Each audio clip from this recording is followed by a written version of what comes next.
you were going to be debating at the university on transgender issues. I guess the professor backed out, and then far left extremists set fires and burned you in effigy. This entire debate got more absurd by the day because I was invited by ISI, the Intercollegiate Studies Institute, to debate this professor, Donald McCloskey, who now goes by Deirdre.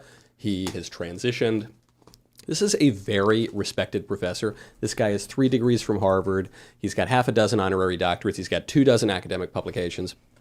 I am but a lowly podcaster. I have no particularly advanced degree. I've written 2 books. Only one of them has words in it, okay? The professor should have been down to debate.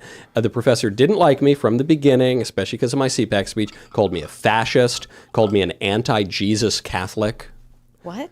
I guess he's Episcopalian or something. I really don't need to be lectured on theology by Episcopalians, but that's what he did. Episcopalian? Yeah. Oh, wow. He identifies that way at least. But he said, even though Knowles is terrible, it's important that we debate these issues. And he kept sort of insulting my intelligence. We had a pre-debate call just a few weeks ago in which he reiterated his desire to debate, and then a week or so before the debate, he pulls out. And he pulled out because he's intelligent. And I think he realized that not even a guy with 3 Harvard degrees and a whole bunch of honorary doctorates could defend this indefensible idea. I think he also may have pulled out because he realized that I'm not just a provocateur bomb thrower, like the literal bomb throwers that were outside of the building.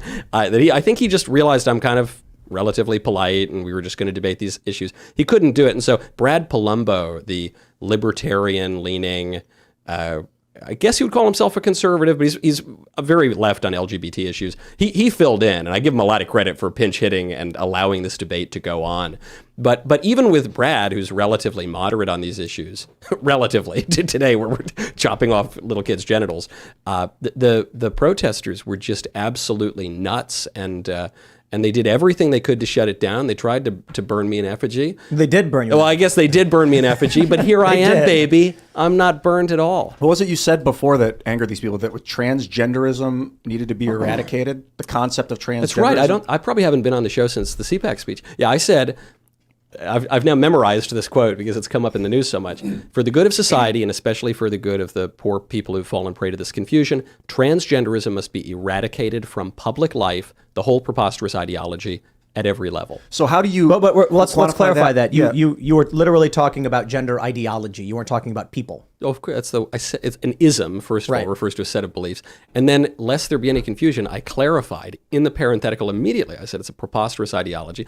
I said for the good of the people who have this confusion, so presumably I don't want to murder these people. There was no way to misinterpret what I said, which is why the left-wing media just changed my words. So the Daily Beast, Rolling Stone, they defamed me. They admitted they defamed me because they ultimately changed the headlines. You want to pull this up, Serge? You know, a lie gets halfway around the world before the truth catches up. We have the video of Michael Knowles being effigy. Actually from Timcast News. Right out of his neck and chest. It's neck and chest, we'll say. It is an effigy. Mm-hmm.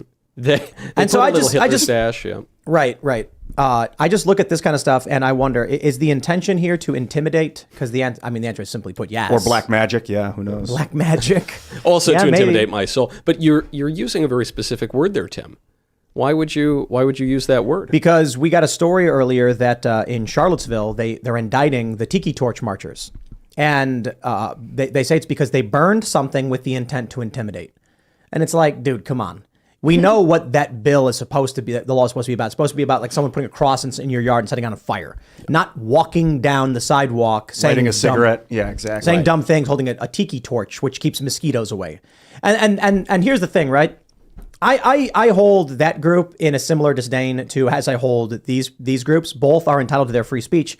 But as you see, law enforcement goes in only one direction. Yeah.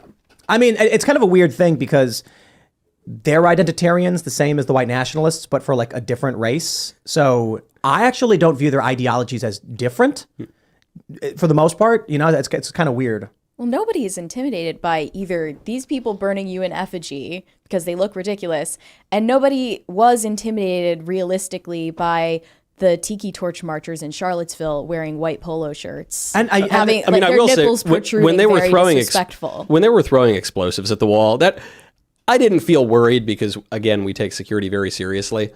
But that is a somewhat intimidating action when they're throwing explosives This at is- you. I would not call it And it- persuasion. I would definitely call it intimidation.